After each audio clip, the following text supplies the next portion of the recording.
আলামিনের অশেষ শুকরিয়া।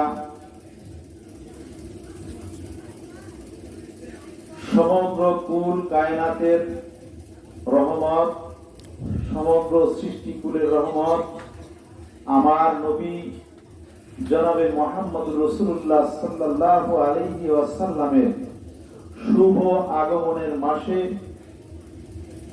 তিনার জীবনী আলোচনা শোনা এবং শোনানোর জন্য আল্লাহ রাব্বুল আলামিন আমাদের সবাইকে তৌফিক দিয়েছেন।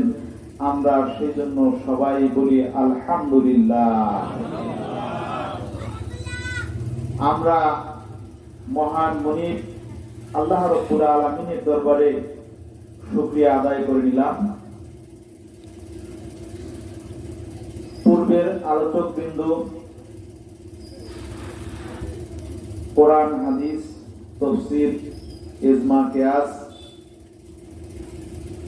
ইতিহাস, সমসাময়িক ঘটনা সমস্ত কিছুর আলোকে হুজুর পাক সাল্লাল্লাহু আলাইহি ওয়াসাল্লামের শান মান সম্পর্কে আলোচনা করেছেন। আমরা সকলে শুনেছি, ঠিক কিনা? এখন 2021 সাল। কত? 2021 সাল। বর্তমান আদমশুমারি অনুপাতে বাংলাদেশের জনসংখ্যা প্রায় 20 কোটির কম বেশি। আমাদের দেশ যখন স্বাধীন হয়েছে তখন জনসংখ্যা কি 20 কোটি ছিল না কম ছিল? 7.5 কোটি। কত? 7.5 কোটি। 1971 সালে 7.5 কোটি। 1947 সালে যখন পাকিস্তান এবং হিন্দুস্তান এটা যখন ভাগ হয় তখন আমাদের দেশের জনসংখ্যা ছিল কত? তাহলে আমরা যদি পিছনের দিকে যাই আস্তে আস্তে জনসংখ্যা বাড়বে না কমবে? কমবে। এক সময় এরকম পাওয়া যাবে আমরা যে বাংলাদেশ নামক একটা দেশে অবস্থান করতেছি এটাও ছিল না। ছিল? আমরা যে জায়গায় বসে এখন কথা বলতেছি 250 বছর আগের ইতিহাস নাই এখানকার। নদী কি আছে? নদী। তাহলে পিছনে যেতে যেতে এক সময় দেখা যাবে যে সারা পৃথিবীটার মালিক ছিল কে? একজন মানুষ এবং একজন মানবী, হযরত আদম আলাইহিস সালাম এবং মা হাওয়া আলাইহিস সালাম, ঠিক কি না? ঠিক। এখন সারা বিশ্বের মানুষের সংখ্যা প্রায় 750 কোটির মতো। কত? প্রায় 750 কোটি। তাহলে হুজুর পাক সাল্লাল্লাহু আলাইহি ওয়াসাল্লামের আগমন এখন থেকে 1450 বছর পূর্বে। কত? 1450 বছর পূর্বে। তাহলে এই যে হাজার হাজার বছর আগে আদম থেকে শুরু করে এই পর্যন্ত যে সময়টা গেল সে সময় উনি কোথায় ছিলেন? উনি কি ছিলেন না ছিলেন না? ছিলেন। কাদ জাআকুম মিনাল্লাহি নূরুন ওয়া কিতাবুম মুবিন। আল্লাহ পাক কালামুল্লাহ শরীফের মধ্যে বলছেন কাদ জাআকুম, তোমাদের কাছে এসেছেন। যা মানে এসেছেন। এই জায়গায় শামিম ছাড়া কারো বাড়ি না। আপনারা সবাই এই জায়গায় আসছেন। শামিম কি আসছে? না। শামিমের বাড়ি এটা, কিন্তু শামিম আসে নাই। আপনারা সবাই আসছেন, তার মানে এটা আপনাদের বাড়ি না। আমার নবী হুজুর পাক সাল্লাল্লাহু আলাইহি ওয়াসাল্লাম 570 খ্রিস্টাব্দে এই জগতের মধ্যে উনি আগমন করেছেন। এই কোথাও উনি ছিলেন, অন্য কোথাও ছিলেন, সেখান থেকে উনি আগমন করেছেন। কোথায় ছিলেন?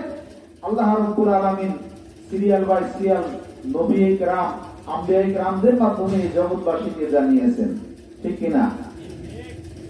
হযরত আদম আলাইহিস সালাম যখন এই জগতের মধ্যে আসলেন এর আগে আল্লাহর সৃষ্টি ছিল কিনা? এই পৃথিবী ছিল কিনা? ছিল। এক পর্যায়ে দেখা যাবে যে এই পৃথিবীও ছিল না। পিছনে যান, পৃথিবীও ছিল না। গ্রহ, নক্ষত্র, চন্দ্র, সূর্য, মিল্কি ওয়ে, গ্যালাক্সি, যত রকম সৃষ্টি আছে কোন সৃষ্টি ছিল না। তখন আল্লাহ রাব্বুল আলামিন ছিলেন। আল্লাহ রাব্বুল আলামিন যখন কিছুই ছিল না তখন আবার আল্লাহ রাব্বুল আলামিন ছিলেন। যখন উনি একা, তখন কি ছিলেন? একা। একা প্রেম চলে না। একা কি প্রেম চলে? একা প্রেম চলে না। এই জন্য আমার আল্লাহ রাব্বুল আলামিন প্রথম যাকে সৃষ্টি করলেন তিনি হচ্ছেন আমার নবী মুহাম্মদ রাসূলুল্লাহ সাল্লাল্লাহু আলাইহি ওয়াসাল্লাম। কথা পরিষ্কার? ওয়াজ হবে, তাফসীর হবে, বহু বক্তব্য হবে, ঝগড়া হবে, ইবাদতের কথা হবে, হিসাব আল্লাহ এবং আমার নবী মুহাম্মদ রাসূলুল্লাহ সাল্লাল্লাহু আলাইহি ওয়াসাল্লাম। আপনারা শ্রোতা, আমি বক্তা। আল্লাহ রাব্বুল আলামিন এবং আমার নবী মুহাম্মদ রাসূলুল্লাহ সাল্লাল্লাহু আলাইহি ওয়াসাল্লাম ওনারা দুইজন মুখোমুখি। কি? শ্রোতা এবং বক্তা যেরকম মুখোমুখি, আমার নবী মুহাম্মদ রাসূলুল্লাহ সাল্লাল্লাহু আলাইহি ওয়াসাল্লাম এবং আমার আল্লাহ রাব্বুল আলামিন মুখোমুখি। কখন থেকে? সৃষ্টির শুরু থেকে। প্রিয় নবী মুহাম্মদ রাসূলুল্লাহ সাল্লাল্লাহু আলাইহি ওয়াসাল্লাম এই জগতের মধ্যে আগমন করবেন নিজের ইচ্ছায় না আল্লাহর ইচ্ছা? আল্লাহর ইচ্ছা। তিনি বিভিন্ন ভাবে আল্লাহ পাক আমার নবী মুহাম্মদ রাসূলুল্লাহ সাল্লাল্লাহু আলাইহি ওয়াসাল্লামকে রেখেছেন। অবশেষে হযরতে মা আমিনা এবং বাবা আব্দুল্লাহর মাধ্যমে এই জগতে 570 ঈসাই সালে আল্লাহ নবী হুজুর পাক সাল্লাল্লাহু আলাইহি ওয়াসাল্লাম আগমন করেছেন। জন্মগ্রহণ করেন নাই, আগমন করেছেন। কাদ জাআকুম মিনাল্লাহি নূরুন ওয়া কিতাবুম মুবিন, আল্লাহ বলতেছেন। প্রিয় উপস্থিতি, এখন নবী আসলো, হুজুর পাক সাল্লাল্লাহু আলাইহি ওয়াসাল্লাম আগমন করলেন, উনি চলে গেলেন। আমাদের লাভ কি? প্রত্যেক জিনিসের তো লাভ ক্ষতি আছে, আছে না? লাভ এবং ক্ষতি আছে। যুগে যুগে নবীদের আগমনের উদ্দেশ্য হচ্ছে স্রষ্টার সাথে সৃষ্টির পরিচয় করিয়ে দেওয়া। সৃষ্টি, গরু, গাধা, ভেড়া, বকরি, যত রকম সৃষ্টি আছে সমস্ত কিছুই সৃষ্টি। কিন্তু আল্লাহ রাব্বুল আলামিন কোন সৃষ্টির বেলায় কিন্তু বলেন নাই যে উত্তম সৃষ্টি, অর্থাৎ আশরাফুল মাখলুকাত কে? কথা বলেন, আশরাফুল মাখলুকাত কে? মানুষ। তাহলে আল্লাহ রাব্বুল আলামিন তিনার পরিচয় নবীদের মাধ্যমে জগৎবাসীর কাছে পৌঁছেছেন, যাতে করে মানুষ আল্লাহ রাব্বুল আলামিন সম্পর্কে জানে, তার হুকুম পালন করে, তাকে বুঝে, তাকে উপলব্ধি করে। আর শেখানোর মাধ্যম হচ্ছে নবী রাসূলগণ। কারা? নবী রাসূলগণ। আমার নবী হুজুর পাক সাল্লাল্লাহু আলাইহি ওয়াসাল্লামের শান, মান, মিলাদ, কিয়াম, দরুদ, সালাম আপনি যাই করেন, নামাজ পড়েন, সেখানেও কিন্তু আপনি একটা কিছু করতেছেন, সূরা পড়তেছেন আলহামদুলিল্লাহি রাব্বিল আলামিন। সমস্ত প্রশংসা আল্লাহ রাব্বুল আলামিনের। কার? সমস্ত প্রশংসা আল্লাহ রাব্বুল আলামিনের। যে জিনিসের ক্ষমতা, যে জিনিসের পরিচয় আপনি জানেন না, ওই জিনিসের প্রশংসা আপনি কতটুকু করতে পারবেন? যার ক্ষমতা সম্পর্কে আপনার জানা আছে, ওই জিনিসের প্রশংসা, ওই বস্তুর প্রশংসা, ওই ব্যক্তির প্রশংসা আপনি যথার্থভাবে করতে পারবেন। এই জন্য তাম জগৎবাসী যত ইবাদত করুক, যত যাই করুক, আমার নবী মুহাম্মদ রাসূলুল্লাহ সাল্লাল্লাহু আলাইহি ওয়াসাল্লাম তিনি যেটা করেছেন সেটা হচ্ছে যথার্থ ইবাদত, যথার্থ প্রশংসা। কেননা তিনি সৃষ্টির শুরু থেকে আল্লাহ রাব্বুল আলামিনের সাথে পরিচিত। আমরা সবাই বলি সুবহানাল্লাহ। প্রিয় উপস্থিতি, আমরা সবাই মুসলমান, আমরা এখানে সবাই আসছি আল্লাহ এবং আল্লাহ রাসূলের মহব্বতে, না অন্য কোন দুনিয়াবি খেয়ালে না। তাহলে আমার নবী হুজুর পাক সাল্লাল্লাহু আলাইহি ওয়াসাল্লাম আগমন করলেন, তিনি ধ্বংস, আবার চলে গেলেন। তিনি কি প্রকৃতপক্ষে ধ্বংস হয়ে গেলেন, না তিনি গোপন হইলেন? কোনটা?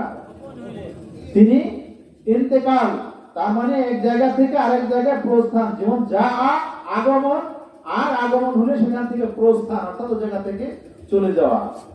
প্রিয় উপস্থিতি, আমরা রাস্তার পাশ দিয়ে হাঁটি, কবরস্থান দেখলে, কবর দেখলে আমরা বলি আসসালামু আলাইকুম ইয়া আহলাল কবর। কি আমরা এটা বলি না? বলি। আমরা কিন্তু অনেকে বিষয়টা বুঝি না। বলার দরকার। ইমাম সাহেবরা শিখাইছে, হুজুররা শিখাইছে, আমরা সালাম দেই। আচ্ছা বলেন তো, আপনাকে যদি কেউ সালাম দেয় তাহলে সালাম দিলে কি জবাব দিবেন না মুখ বন্ধ করে রাখবেন? কি বলেন? জবাব দিবেন। তাহলে জবাব দেওয়ার জন্য সেখানে আরেকটা ব্যক্তি বা বস্তুর প্রয়োজন আছে কিনা? আছে। যদি আমরা বলি এই লোকটা মারা গেছে, মাটির সাথে মিশে গেছে, তার কোনো অস্তিত্ব নাই, তাহলে কথাটা কি সঠিক হবে? সালামের যথার্থতা হবে? হবে না। তাহলে নিশ্চয়ই জায়গায় কোনো একটা বিষয়, বিশেষ বিধান আল্লাহ রাব্বুল আলামিন রাখছেন, এই জন্য আমার নবী এটা শিখাইছেন। ধ্বংস হয়ে গেছে এটা না,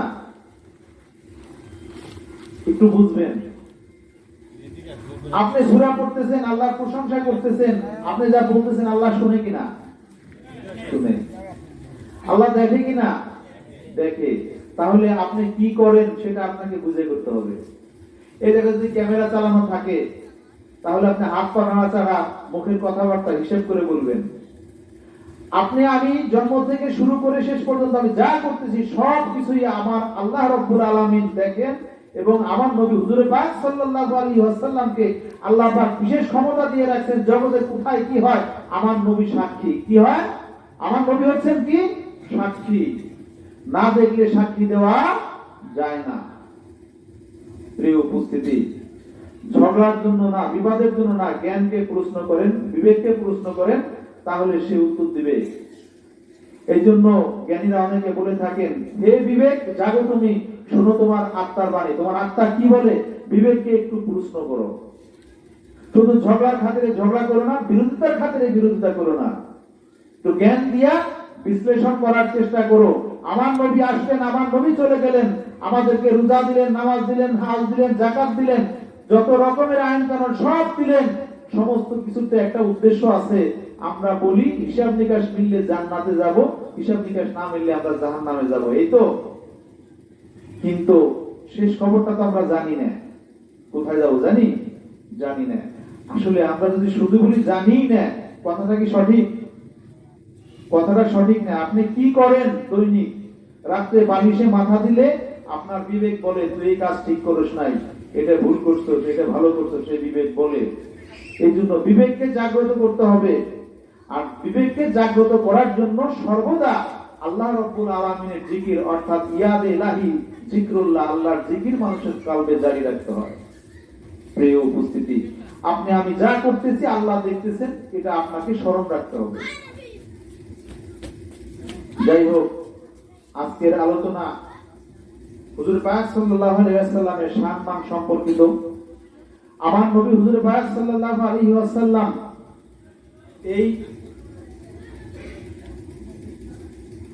এই জগতের মধ্যে আমার নবী এসেছেন, আমার নবী চলে গেছেন। আসলে এটা একটা সৃষ্টির নিয়ম, এটা সৃষ্টির নিয়ম। আপনি বুঝেন, আপনি বোঝার চেষ্টা করেন, দেখেন এই জিনিসগুলি ধরা পড়বে। আমার নবীর প্রশংসা হবে। আমার নবী কি? আমার নবী সম্পর্কে আমাকে জানতে হবে, তার সুন্নতকে আদায় করতে হবে।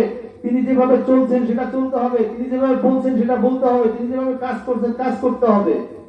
এই সমস্ত শিক্ষণীয় বিষয়গুলির একটা সংক্ষিপ্ত বা একটা বাউন্ডারি হিসাব বা একত্রিত হিসাব, তাকে আমরা উসওয়াতুন হাসানা, অর্থাৎ হুজুর পাক সাল্লাল্লাহু আলাইহি ওয়াসাল্লামের সর্বোত্তম চরিত্র, ওই চরিত্রকে রেকর্ড করা হয়েছে যে ফাইলের মধ্যে, তাকে আমরা বলতেছি কি হাদিস শরীফ। কি বলতেছি? হাদিস। আম্মা জান হযরতে আয়েশা সিদ্দিকা রাদিয়াল্লাহু আনহাকে জিজ্ঞাসা করা হইল, হুজুর পাক সাল্লাল্লাহু আলাইহি ওয়াসাল্লামের জীবন চরিত্র সম্পর্কে আম্মা জান আমাদেরকে একটু শোনান। হযরতে আম্মা জান আয়েশা সিদ্দিকা রাদিয়াল্লাহু আনহা বললেন, আমার নবী সম্পর্কে যদি জানতে চাও, আমার নবী সম্পর্কে, তার চরিত্র সম্পর্কে জানতে চাও, তার আমল সম্পর্কে যদি চাও, তাহলে তোমরা কোরআন শরীফের দিকে তাকাও, আল্লাহ রাব্বুল আলামিন নাযিল করা কোরআনের দিকে তাকাও, আমার নবীকে খুঁজে পাবা। এখন কোরআন পড়তেছি, আবার ঝামেলার ভিতরে যাওয়া যেতেছি, হাদিস পড়তেছি, ঝামেলার ভিতরে যাওয়া যেতেছি। ঝামেলা বুঝেন তো? ব্যাখ্যা করার দরকার নাই, ঝামেলা সবাই বুঝে। ঝামেলা কোনটা এটা কিন্তু সবাই বুঝে, ধরাই দেওয়ার দরকার নাই। ঝামেলা সবাই বুঝে, ঝামেলা কি। যাই হোক, আমার নবী হুজুর পাক সাল্লাল্লাহু আলাইহি ওয়াসাল্লাম এই জগতের মধ্যে এসেছেন। আমাদের সামনে ছেলে আছে, মেয়ে আছে, বাবা আছে, ধন সম্পত্তি, টাকা পয়সা, জায়গা জমি, ব্যাংক ব্যালেন্স সব কিছু আছে। আমরা যখন কিছু পাই, তখন আমরা কি খুশি হই কিনা? খুশি হই, খুশি হই। যাই পাই, কেউ যদি ভাও মানে এমনি আর কি কোনো বিনিময় ছাড়া একটা গাছের পাতাও দেয়, তবুও কিন্তু আমরা খুশি। ঘরে নিয়ে চুলের ভিতরে পোড়ানো যাবে, রান্না করার কাজে ব্যবহার করা যাবে, ঠিক কিনা? তাহলে যা আমরা পাই ওটা পেলে আমরা খুশি হই। আর এই খুশির আরবি হচ্ছে কি? ঈদ। কি? ঈদ। খুশির আরবি হচ্ছে ঈদ। তাহলে একটা পাতা পেলাম তাতেই খুশি, তার চেয়ে বেশি একটা ডাল পাইলে খুশি, তার চেয়ে বেশি একটা গাছ পাইলে খুশি, তার চেয়ে বেশি একটা গরু ছাগল পাইলে খুশি, তার চেয়ে বেশি একটা সন্তান পাইলে খুশি। যার সন্তান নাই সে খুশি কিনা? একজনের ছেলে বিয়ে করাইতে পারতেছে না, কোথাও কেউ মেয়ে দেয় না, দেখা গেল যে একজনের রাজি হলো তার মেয়ে দেওয়ার জন্য, ওই মেয়ে ছেলেকে বিয়ে করাইতে পারে, সে খুশি কিনা? এটা নিয়ামত। কি? এটা নিয়ামত। কি? নিয়ামত। তাহলে এই জগতের ভিতরে আমরা যা পাই, চন্দ্র তারা গ্রহ নক্ষত্র সমস্ত কিছুই নিয়ামত। কি? আল্লাহ রাব্বুল আলামিনের নিয়ামত। এখন কাউকে যদি সারা বাংলাদেশ কেউ দলিল করে লিখে দেয়, সে কতটুকু খুশি হবে? অনেক না? অনেক। যদি এশিয়া মহাদেশ কারো লিখে দেয়, তাতে আরো খুশি। আমার কথা হলো, খুশির আরবি হচ্ছে ঈদ। এই জগতের মধ্যে যা আছে, সৃষ্টি বলতে যা বুঝায়, সমস্ত সৃষ্টির চাইতে আমার নবীর দাম কম না বেশি? জোরে বুঝছেন কিনা আমি কি বলছি? হাত তোলেন, বুঝছেন কিনা? আমার নবীর দাম বেশি না কম?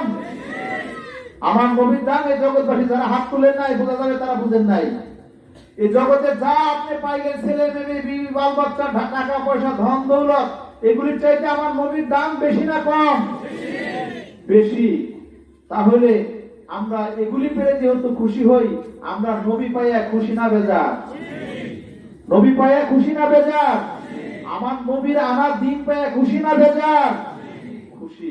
এই খুশির নামই হচ্ছে কি? ঈদ। এই খুশির নাম কি? ঈদ। এই জন্য ঈদে মিলাদুন নবী আমরা বলি। ঈদে মিলাদুন নবী, তার অর্থ হলো এই, আমার নবীর আগমনে আমরা খুশি। এখন খুশি হইয়া আমরা যদি শুধু জিলাপি খাই, মিষ্টি খাই, ওই যে গরু জবাই করে খাই, মহিষ জবাই করে খাই, খাওয়ার অসুবিধা নাই, কিন্তু আপনি ঘরের জানালা যদি কাটেন, তাহলে আলো বাতাস আসবে, আপনি ভালো মতো নিঃশ্বাস নিতে পারবেন, আলোতে ঘরের কাজকর্ম করতে পারবেন। এটা ঠিক কিনা? পারবেন। অনুরূপ ভাবে ওই আলো দিয়ে আপনি যে নিয়ত রোপণ করেন যে আলো ঢুকতেছে, ওই আলো দিয়ে আমি কি করব? আমার রবের পক্ষ থেকে যে বানিয়ে এসেছে কোরআনুল কারীম, সেই কোরআন আমি তেলাওয়াত করব। তাহলে কি আলো বাতাস আসা বন্ধ থাকবে? আপনার ছেলে মেয়ের অক্সিজেন নিতে সমস্যা হবে? হবে না। যদি আপনি উত্তম নিয়ত করেন, তাহলে এগুলি আপনার জন্য ইবাদত হয়ে যাবে। আমরা সবাই বলি সুবহানাল্লাহ। আর যদি বলেন না, ওইটা বন্ধ, আসল আমরা বাজারে যাইলে অনেক সময় মাছ দেয়, ভাগা দেয়, ভাগা দেওয়ার পরে এক মুঠ হাতের ভিতরে রাখে। মূল ভাগার দাম 100। মূল ভাগার দাম কত? 100। আর মূল ভাগা কিনলে এক মুঠ ফাও। কি? মূল ভাগা কিনলে এক মুঠ ফাও। আপনাকে আমার রব সৃষ্টি করেছেন তার ইবাদতের জন্য। ওমা খালাকতুল জিন্না ওয়াল ইনসা ইল্লা লিয়াবুদুন। আমি আল্লাহ রাব্বুল আলামিন এই জগৎবাসী অর্থাৎ মানুষ এবং জিন জাতিকে সৃষ্টি করছে আমার ইবাদতের জন্য। মূল উদ্দেশ্য ইবাদত। ছেলে মেয়ে, বিবি, বাল বাচ্চা, টাকা পয়সা, ধন দৌলত, আপনি যা পাইলেন এটা আপনার বোনাস। কথা পরিষ্কার? ইবাদত। মূল ভাগা কিনবেন না, আপনি ওই যে যা ফাও চিন্তা করবেন সেটা ফাও পাওয়ার সুযোগ থাকবে না।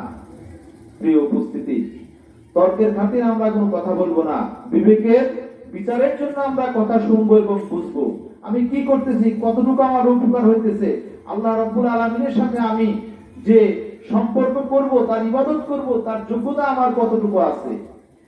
এই জন্য যারা জানা লোকের সাথে সম্পর্ক রাখতে হয়, যারা বুঝে তাদের সাথে সম্পর্ক রাখতে হয়।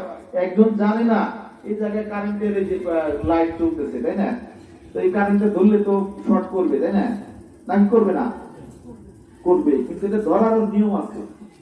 যদি নিয়ম মতো ধরেন তাহলে আপনার শর্ট করবে না, আর নিয়মের বাইরে ধরলে আপনার শর্ট করবে। আপনি চলে যাচ্ছেন 50 বছর, 60 বছর, 100 বছর, 1000 বছর যদি আপনি জীবিত থাকেন, তারপরেও আপনাকে একটা জগতে প্রবেশ করতে হবে। সে জগৎটা হলো অন্ধকার। সে জগৎটা কি? অন্ধকার। সে জগৎটা হচ্ছে কি এমনই এক জায়গা যেখানে ভাই ব্রাদার বন্ধু বান্ধব কেউ আপনার কোনো কাজে আসবে না, কোনো কাজে আসবে না। একটা মানুষকে আমরা কত ভালোবাসি, আতর গোলাপ সুরমা সব লাগায় কবরে আমরা পৌঁছায় দেই, শুধু দ্রুত করি, মারা গেছে তাড়াতাড়ি কবরে পৌঁছায় দাও। কিন্তু এত ভালোবাসলাম তাকে যে খালি হাতে একা পথে যে বিদায় করে দিলাম, সে কোথায় যাচ্ছে? আমার অবস্থা যদি এরকম হবে, আমি কোথায় যাব? সে জগৎ সম্পর্কে আমার কতটুকু ধারণা আছে? সব ছেলে বলতেছে বাবা এটা দিল না, ওটা দিল না, স্ত্রী বলতেছে এটা দিল না, ওটা দিল না, পাড়া প্রতিবেশী দোষী করতেছে, ওনার দ্বারা ঠিক মতো বসবাস করা যায় না, হাটে বাজারে বন্দরে সবাই আপনার বিরুদ্ধে অভিযোগ করতেছে। সবাই, স্ত্রী বলতেছে 40 বছর যাবত ওনার ঘর করতেছে, কিন্তু ওনার কাছে এসে ভালো একটা শাড়ি পাইলাম না, ঠিক মতো খাবার পাইলাম না। আপনাদের স্ত্রীরা করে না? ছেলে মেয়েরা করে, পাড়া প্রতিবেশী করে, ভাই বোন কতজনের ভাইরা বোনদের কত অনুষ্ঠানে কত আদর আপ্যায়ন করে, কিন্তু আমার ভাই করে না।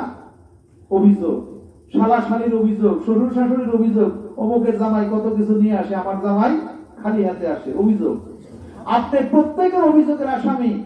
যদি আল্লাহ রাব্বুল আলামিনের দরবারে যদি আপনি আসামি হয়ে যান, তাহলে আপনার কি অবস্থা হবে একটু জিজ্ঞাসা করে দেখেন। সে জগৎ শুরু হবে, আপনার চক্ষু বন্ধ হওয়ার সাথে সাথে অন্ধকার একটা জগতের ভিতরে আপনি প্রবেশ করবেন। ওই জগতে সকল মানুষ এখান থেকে অভিযোগ করে আপনাকে কবরে পাঠাইতেছে, সব মানুষ সান্ত্বনা স্বরূপ বলতেছে না এই লোকটা খুব ভালো ছিল কবরে পাঠানোর আগে, বলে কিনা? ওটা কিন্তু সান্ত্বনা। অ্যাকচুয়ালি কিন্তু সবাই অভিযুক্ত, ওই ব্যক্তি সব ব্যক্তির কাছেই অভিযুক্ত হয়ে কিন্তু ওই পর্যন্ত পৌঁছাইতেছে। এখন সবাই বেজার হয়ে গেল, ভাই বেজার, বন্ধু বেজার, আত্মীয় স্বজন সকলে বেজার। আমার মাওলা যদি আপনার প্রতি বেজার হয়ে যায়, তখন আপনি কার দরবারে দাঁড়াবেন একটু হিসাব করে দেখেন। প্রিয় উপস্থিতি, যাদের দাড়ি নাই এক সময় দাড়ি গজাবে, যাদের দাড়ি কাঁচা আছে তাদের দাড়ি এক সময় পেকে যাবে। দাঁত শক্ত সুপারি ছাড়া খাইতে পারে না, ওই দাঁত একদিন থাকবে না। সেদিন যদি আপনি আপনার রবের কাছে আপনি যদি আটকায় যান, তাহলে আপনার আর কেউ থাকবে না। এর জন্য আমার আল্লাহ আফসোস করে এই জগৎবাসীকে বলতেছেন, অফি আনফুসিকুম আফালা তুবসিরুন, তোমরা তাকাও, দেখো, আমাকে খুঁজো। আমি তোমাদেরকে জগতের মধ্যে পাঠিয়েছি এই জগতে মারামারি কাটাকাটি হানাহানির জন্য না, আমি তোমাদেরকে মৌলিক ভাবে পাঠিয়েছি আমার ইবাদতের জন্য। আমার ইবাদত করো। জগৎ যদি সম্পদ কম পাও, তাহলে অন্তত পক্ষে তুমি আমার দরবারে তুমি ফ্রেশ থাকবা। হুজুর পাক সাল্লাল্লাহু আলাইহি ওয়াসাল্লাম সাহাবীদেরকে নিয়ে বসে আছেন। হযরত জিবরাইল আমিন হুজুর পাক সাল্লাল্লাহু আলাইহি ওয়াসাল্লামের কাছে উপস্থিত হলেন, ইয়া রাসূলুল্লাহ, আপনার উম্মতের মধ্যে ধনী ইমানদার উম্মতের চাইতে দরিদ্র ইমানদার উম্মত 500 বছর আগে জান্নাতে যাবে। আমরা সকলে বলি সুবহানাল্লাহ। কত বছর আগে? 500 বছর আগে।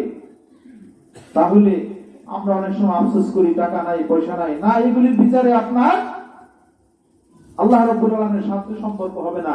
যদি তাই হতো, ধনী লোকেরা আল্লাহ এবং আল্লাহ রাসূলকে কিনে বাক্সবন্দি করে বড় বড় লকার দিয়ে আটকে রাখতো, দরিদ্রদের একটু দিত না। এই কথা কি ঠিক না বলি? এই জন্য আমার আল্লাহ তার জগৎ আপনি কি পাইলেন তার উপরে আপনার বিচার হবে না, বিচার হবে আল্লাহ রাব্বুল আলামিন এবং তার রাসূলের সাথে সম্পর্ক আপনার কতটুকু এর উপরে। দেখেন হাসরের মাঠে মানুষের আমলনামা গুনবে আল্লাহ নাকি? কে কটা করছে কি বলেন? গুনবে? গুনবে না, ওজন দিবে। কি করবে? ওজন দিবে। কে কতবার আলহামদুলিল্লাহ বলছে, কে কতবার সুবহানাল্লাহ বলছে, এটা কিন্তু গুনাহ হবে না। সেখানে কি করা হবে? ওজন দেওয়া হবে। সেখানে ওজন দেওয়া হবে। একটু ক্লিয়ার বুঝতে হবে। ওজন দিলে সেটা সংখ্যা নির্বাচন হয় না, সেটা হলো কিসের উপরে হয়? ইখলাসের উপরে হয়। আপনি যা করতেছেন সেটা খাঁটি হইতে হবে, ইখলাসের সহিত ওইগুলো করতে হবে। দেখেন ফাওয়াইলুল লিল মুসাল্লিন, এখানে আপনি যা করতেছেন, আপনি যেভাবে লোক দেখান ইবাদত করতেছেন, ইবাদত করলে লোকে দেখবে, এটাই স্বাভাবিক। কিন্তু আপনার যা করতেছেন সেটা ইখলাসের সহিত হইতে হবে। তাহলে লোকেও দেখবে, আল্লাহ রাব্বুল আলামিনও দেখলো। তাহলে কি হয়ে গেল? সোনায় সোহাগা। প্রিয় উপস্থিতি, আমার নবী আসলেন তো তার আগেও কিন্তু মানে আগের ইমাম সাহেব মুফতি সাহেব ওয়াজ করলেন, বাইতুল্লাহ শরীফ ছিল, জিয়ারত ছিল। কিন্তু আমার নবী আসলেন সমস্ত কিছুকে ধুয়ে মুছে পরিষ্কার করে ইখলাসের সহিত আল্লাহ রাব্বুল আলামিনের দরবারে যাতে মানুষ পৌঁছতে পারে, ওখান পর্যন্ত পৌঁছাই দিতে পারে, সেই শিক্ষা দেওয়ার জন্য। প্রিয় উপস্থিতি, আমরা কবরে যাব। কবরে যাওয়ার পরে আমরা সুযোগদের সাথে কাছে আমরা আলোচনা শুনে থাকি। আল্লাহ পাক কবরের মধ্যে, প্রত্যেকটা কবরের মধ্যে ফেরেশতা পাঠাবেন। কি পাঠাবেন? ফেরেশতা পাঠাবেন। আচ্ছা, এই করোনার টাইমে এক দিন বহু লোক মারা গেছে না? হাজার হাজার লোক তো মারা গেছে। হ্যাঁ, 10, 20, 15, প্রায় 28,000 পর্যন্ত দৈনিক লোক সারা বিশ্বে মারা গেছে। তাহলে এই এতগুলি মানুষ মারা গেল, সমস্ত মানুষের 5টা ভাগে মুসলমান যারা, তাদের কবর হইল কয় ভাগে? 5 ভাগে। ফজর, জোহর, আসর, মাগরিব, ইশা। যে কোনো একটা টাইমে জানাজা হয়, হয় কিনা? বলে যে আসরের পরে অথবা মাগরিবের পরে অথবা ফজরের পরে, এরকমই তো। এই মানুষগুলিকে, প্রত্যেক মানুষগুলিকে মুসলমান যারা, তাদেরকে কবরে দেওয়া হইল। কবরে নামানোর পরে যারা উপরে থাকে তারা 40 কদম সরে আসার সাথে সাথে আল্লাহর ফেরেশতা ওই কবরের ভিতরে প্রবেশ করে। ঠিক কিনা? এই ওয়াজ আমরা শুনতে শুনতে বুড়া হয়ে গেছি। কি বলেন? এই ওয়াজ শুনতে শুনতে আমরা বুড়া হয়ে গেছি। কিন্তু একটু তাহাকিক করতে হবে, একটু তাহাকিক করতে হবে। এই এখানে আল্লাহ রাব্বুল আলামিন আমার নবী হুজুর পাক সাল্লাল্লাহু আলাইহি ওয়াসাল্লামের সাথে এই মৃত ব্যক্তির সাথে এবং কবরের সাথে সম্পর্কটা কি? একজন আসামি, সে তার বাঁচা মরা নির্ভর করে সাক্ষীর উপরে। কিসের উপরে? নাকি না আর কেউ?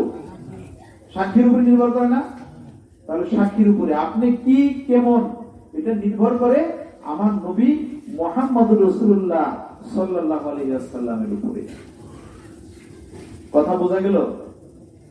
কথার মতো কথা বলতেছি, সুর টুর দেয়া না, কারণ তার দেশের লোক, আপনাকে সুরটার কি হবে? কি কথা ঠিক না? তাহলে এর ভিতরে একটা সম্পর্ক আছে। আপনাকে কবরে ঢুকানো হবে, সেখানে ফেরেশতারা জিজ্ঞাসা করবে। কিতাবে 2 ধরনের বর্ণনা আছে। কয় ধরনের? 2 ধরনের। তোমার রবকে, তোমার দিন কি, তোমার নবীকে। এই 3টা প্রশ্ন উত্তর যারা দিতে পারবে তারা কি নতুন জামাইয়ের মতো কবরের ভিতরে ঘুমায় যাবে। হাসর কোন দিক দিয়ে কি হবে না হবে অনেকে টেরই পাবে না, এই পর্যন্ত বলা আছে। কেউ বলবে আল্লাহ হাসর হবে কখন? সেটা তো হয়ে গেছে, এরকমও বর্ণনা আছে। কিন্তু তার কন্ডিশন হলো এই 3টা প্রশ্নের উপরে। কয়টার উপরে? প্রশ্নের 3টার উপরে। আবার হাদিস শরীফে এরকম আছে, প্রশ্ন হবে একটা। কয়টা? একটা। ফেরেশতারা ঢুকে ওই মৃত ব্যক্তিকে আল্লাহ রাব্বুল আলামিনের পক্ষ থেকে জান দেওয়া হবে।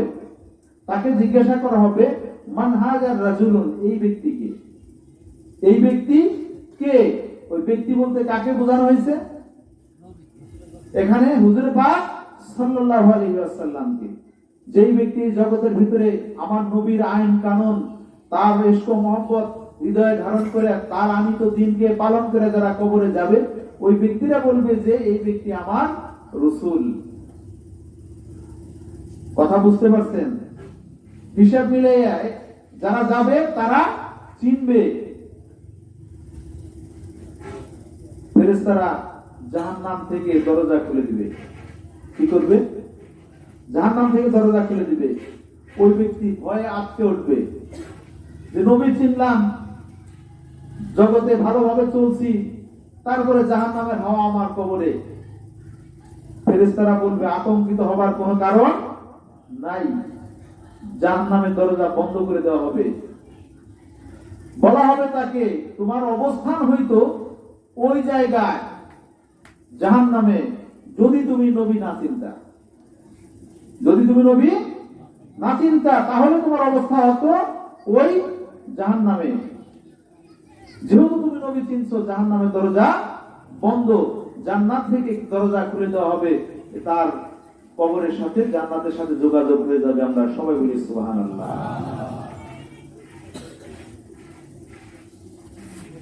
অনুরূপ ভাবে অন্য কবরে ঢুকবে, সেখানে একই প্রশ্ন করা হবে। তখন ওই কবরবাসী বলবে লা আদ্রি, আমি একে চিনি না। তখন জান্নাতের দরজা খুলে দেওয়া হবে। ওই ব্যক্তি মুস্কি মুস্কি হাসবে যে আমি নবী চিনলাম না, তারপরেও জান্নাতের দরজা খুলে দেওয়া হইল। সে হাসবে। তখন ফেরেশতারা জান্নাতের দরজা বন্ধ করে দেবে। তুমি যদি নবী চিনতা তাহলে তোমার স্থান হচ্ছে এই জায়গায়, যেহেতু তুমি নবী চিনো নাই, অতএব তোমার স্থান হচ্ছে জাহান্নামের দরজা খুলে দেওয়া হবে এই এখানে। প্রিয় উপস্থিতি, জান্নাত জাহান্নাম সমস্ত কিছু আমার নবীর সাক্ষীর উপরে নির্ভর করছে। এখন আমার নবীকে পাইতে হলে নামাজ লাগবে কিনা? উত্তর দিন। এখন কিন্তু কায়দা জায়গায় চলে এসেছি একবারে।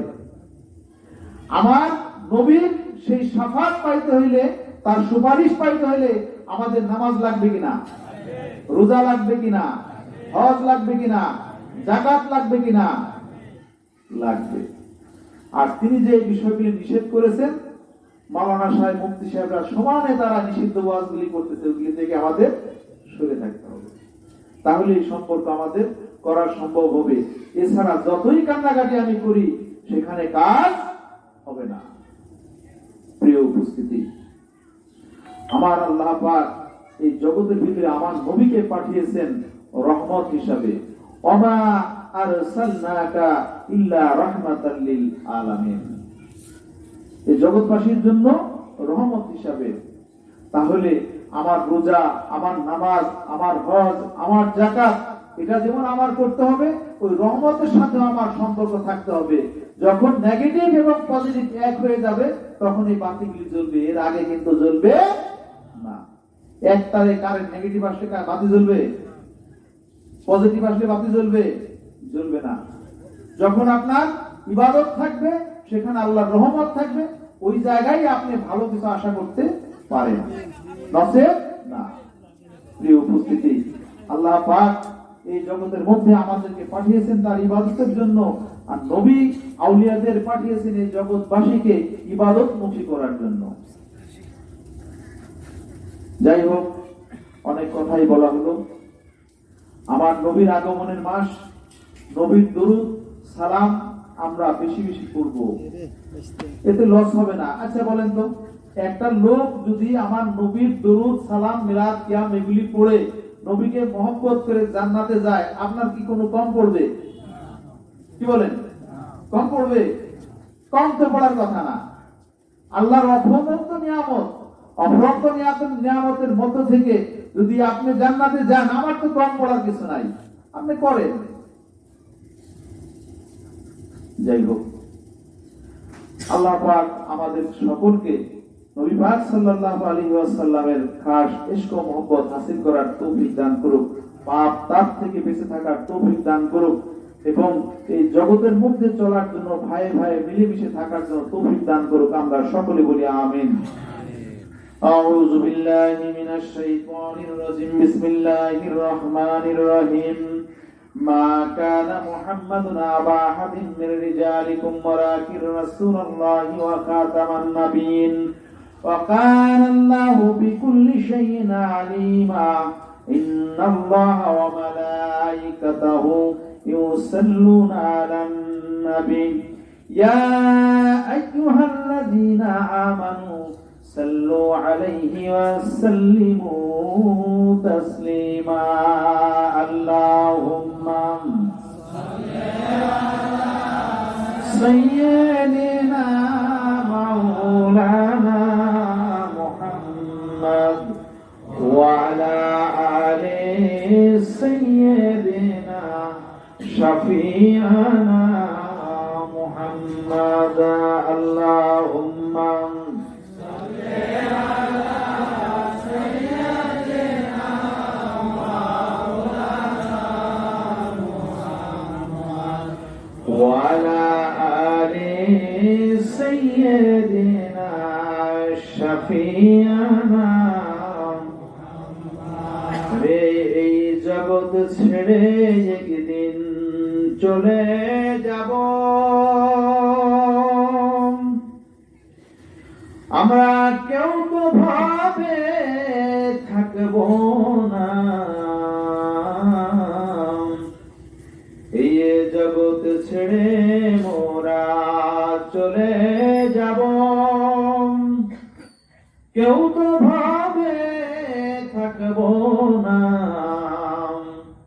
সবাই মোদের ভুলে গেলেও নবী আপনি মোদের ভুলেন না আল্লাহুম্মা সাল্লি আলা সাইয়্যিদিনা মুহাম্মদ ওয়া আলা আলি সাইয়্যিদিনা শাফিয়ানা ওরে জিন ইনসান মানব দানব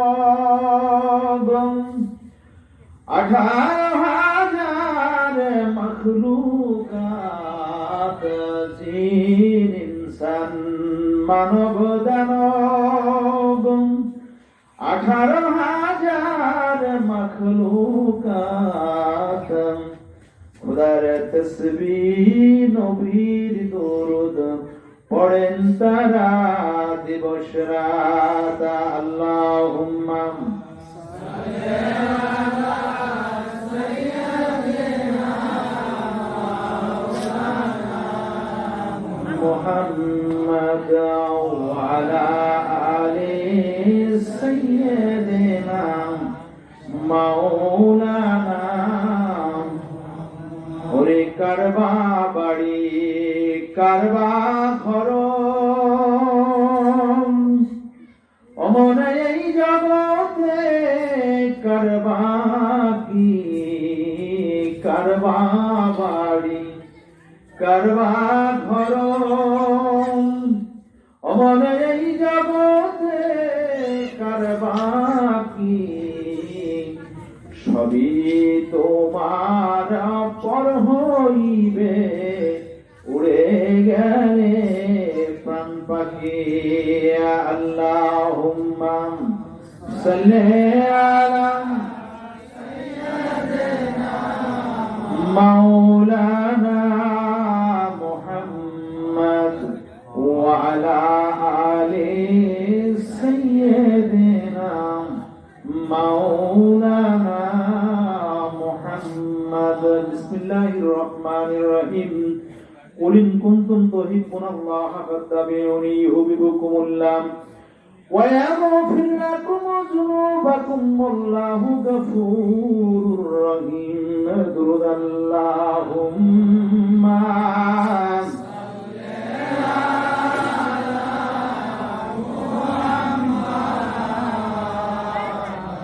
اللهم صل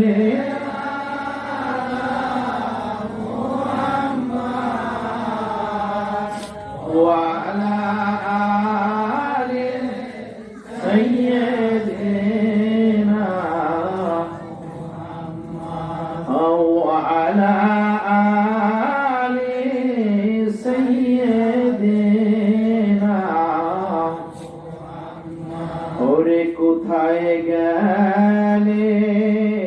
পাবো নবী আপনাকে কোথায় গেলেন পাবো নবী আপনাকে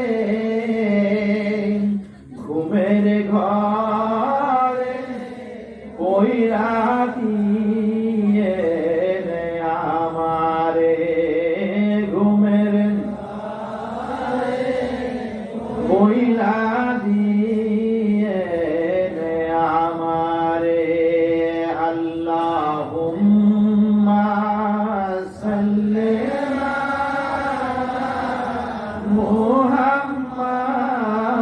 মুহাম্মাদ আল্লাহুম্মা সাল্লি আলা মুহাম্মাদ ওয়া আলা সাইয়্যিদিনা মুহাম্মাদ ওয়া আলা সাইয়্যিদিনা জাহেরে বাতনে নবী মুহাম্মদ জাহেরে বাতনে নবী মুহাম্মদ আওয়ালো আখেরে নবী মুহাম্মদ আওয়ালো নবী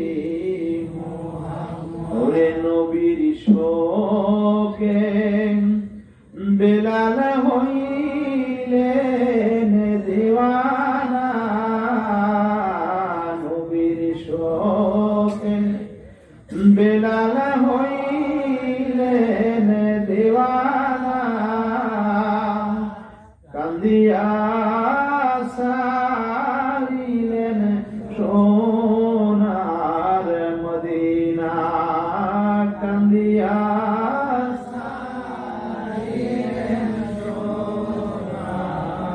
মদিনা আল্লাহুম্মা সাল্লি আলা মুহাম্মাদ আল্লাহুম্মা সাল্লি আলা মুহাম্মাদ ওয়া আলা সাইয়্যিদিনা মুহাম্মাদ ওয়া আলা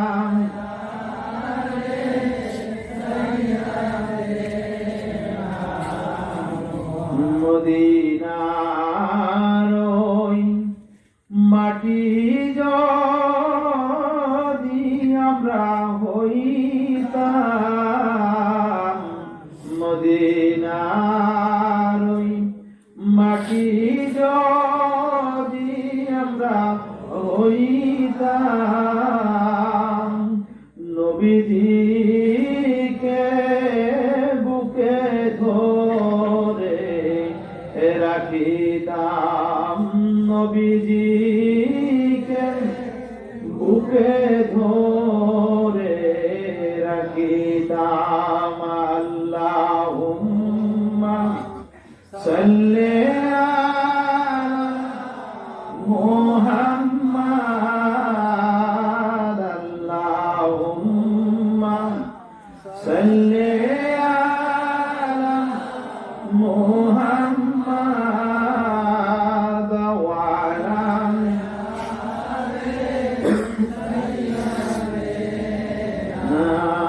মুহাম্মাদ ওয়া আলা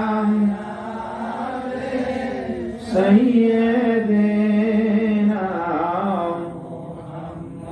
দেখা দেন নবী আমারে দেখা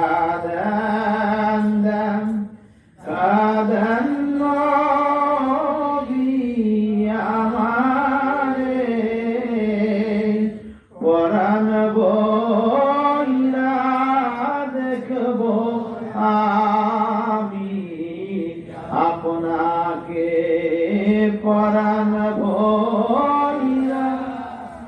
দেখবো আমি আপনাকে আল্লাহুম্মা সাল্লি আলা মুহাম্মাদ আল্লাহুম্মা সাল্লি আলা মুহাম্মাদ ওয়া আলা সাইয়্যিদিনা মুহাম্মাদ ওয়া আলা সাইয়্যিদিনা। আমরা সবাই জাহিরি চোখ বন্ধ রাখি, চক্ষু বন্ধ রেখে খেয়াল করি, খেয়ালে খেয়ালে চলে যায় ওই সোনার মদিনায়, যেখানে আপনার আমার দয়াল নবী রাসূল পাক সাল্লাল্লাহু আলাইহি ওয়াসাল্লাম সদা সর্বদা ইয়া উম্মতি উম্মতি বলে কাছেন। আল্লাহ নবী হুজুর পাক সাল্লাল্লাহু আলাইহি ওয়াসাল্লামের রওজা মুবারকের সামনে নিজেকে উপস্থিত জানিয়া মহব্বতের সঙ্গে দাঁড়াইয়া নবীজিকে সালাম দেই, ইয়া নবী সালাম ইয়া রাসূল সালাম আলাইকা, ইয়া হাবিব সালাম আলাইকা, সালাওয়াতুল্লাহ আলাইকা। হে নবী আপনাকে সালাম, বংশধর আসহাব তামাম, মুহাম্মদ কতই মধুর নাম, এই নামে পাগল জাহান, ইয়া নবী সালাম আলাইকা, ইয়া রাসূল সালাম আলাইকা, ইয়া হাবিব সালাম আলাইকা, সালাওয়াতুল্লাহ আলাইকা। ওসিলা আপনাকে দিয়া কান্দিলেন আদম হাওয়া, মাবুদের হইল দয়া, কবুল করিলেন দোয়া, ইয়া নবী সালাম আলাইকা, ইয়া রাসূল সালাম আলাইকা, ইয়া হাবিব সালাম আলাইকা, সালাওয়াতুল্লাহ আলাইকা। কি আছে জগতে দেখিবার, কি আছে বলো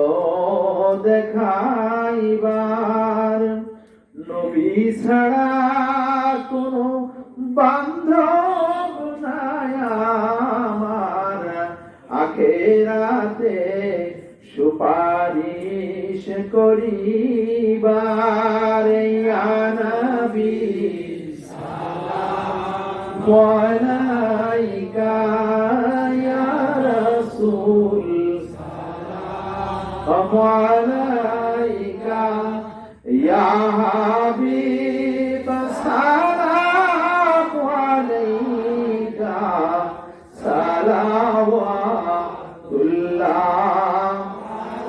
আলাইকা।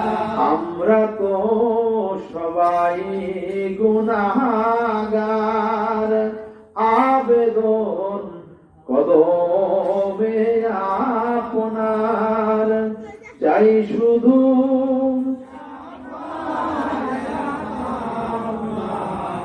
কঠিন হাসরের ময়দান, ইয়া নবী সালাম আলাইকা, ইয়া রাসূল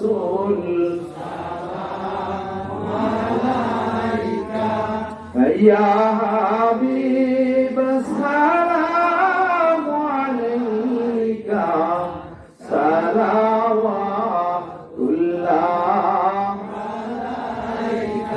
বলাগাল উলা বিকামালিহি كشف الدجى بجماله حسنت جميع خصاله صلوا عليه وآله سلموا يا قوم وصلوا على صدر الأمين مصطفى ما جاء إلا رحمة للعالمين الصلاة والسلام عليك يا رسول الله الصلاة والسلام عليك يا حبيب الله الصلاة والسلام عليك يا شافي المذنبين الصلاة والسلام عليك يا رحمة للعالمين